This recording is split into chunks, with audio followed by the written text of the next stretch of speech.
Què entenem com a patrimoni vinculat al món rural? D'entrada, la paraula patrimoni és una paraula substantiva que fa respecte i que l'hem de tenir en consideració, perquè darrere seu s'hi amaga un conjunt d'elements molt importants. En tot cas, per definir-ho i concretar-ho, podríem dir que és el conjunt de béns materials i immaterials que d'una manera o una altra expliquen i donen sentit i són de referència per la població del medi rural. Anant a allò concret, des d'una cabana de pastor, una màquina d'espellofar espigues de blat de moro, fins a una cançó o rondalla popular. El patrimoni del món rural també agafaria el que són el conjunt de masos que hi ha en un territori concret, el que hi ha dintre d'aquests masos, l'arquitectura d'aquests masos, per no parlar de tots els accidents orogràfics, des del nom que tenen aquests accidents, a la forma, a la morfologia que prenen, que són una font d'aprenentatge extraordinari i molt gran. Quina importància creiem que té el patrimoni en la vida del món rural? Bé, té la importància que la gent del territori li dona o que la societat en el seu conjunt li confereix i li reconeix. No? Si molt m'apureu, també és allò que els curadors, entre cometes, del territori, és a dir, antropòlegs, etnòlegs, sociòlegs, demògrafs, arqueòlegs, li confereixen i li reconeixen. El patrimoni cultural rural hem de tenir present que explica una part important d'aquest medi, com ha estat, com és, què hi havia, i ens permet entendre com vivia, com viu la gent, com es relaciona, en definitiva, com és la seva gent vinculada a aquest entorn.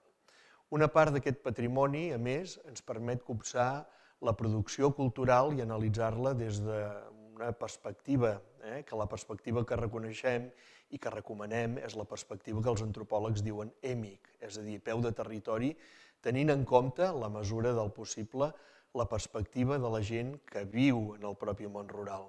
Perquè un dels problemes que ha passat molt en la cultura rural és que ha estat analitzada, parlada i interpretada des de gent que ve del món urbà i, per tant, no és la mateixa perspectiva que li dona la gent del territori.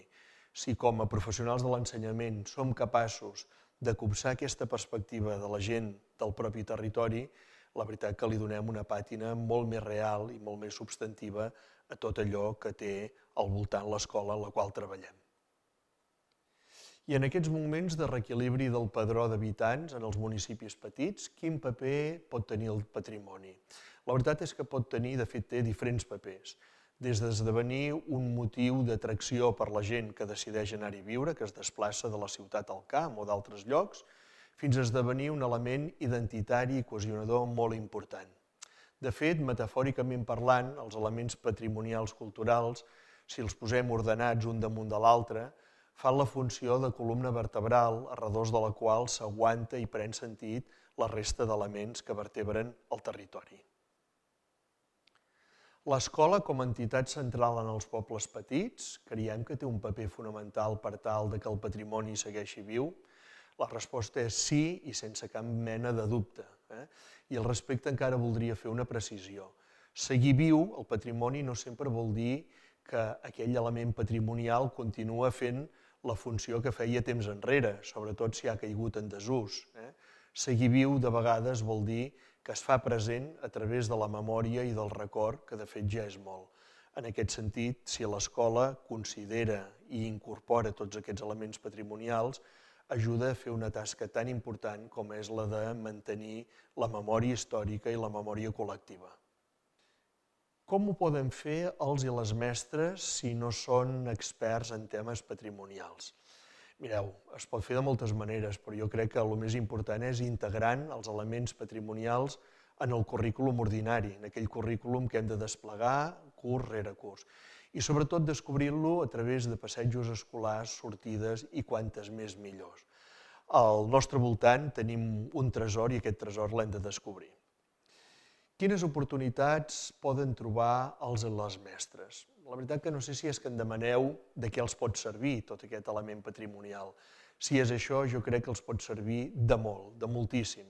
Bàsicament de connectar el currículum, de vegades abstracte i descontextualitzat, amb una realitat territorialitzada i concreta, que això és molt important perquè és donar vida a aquells elements que en abstracte moltes vegades treballem a l'escola. Què més li diria a un mestre d'una escola petita? Els diria que la vida està fonamentalment a fora de l'escola i que no pateixi per estar més a fora que no pas a dins, per conèixer territori, per descobrir patrimoni i perquè els infants siguin feliços i vius i actius en l'entorn on aquests nens i nenes estan escolaritzats.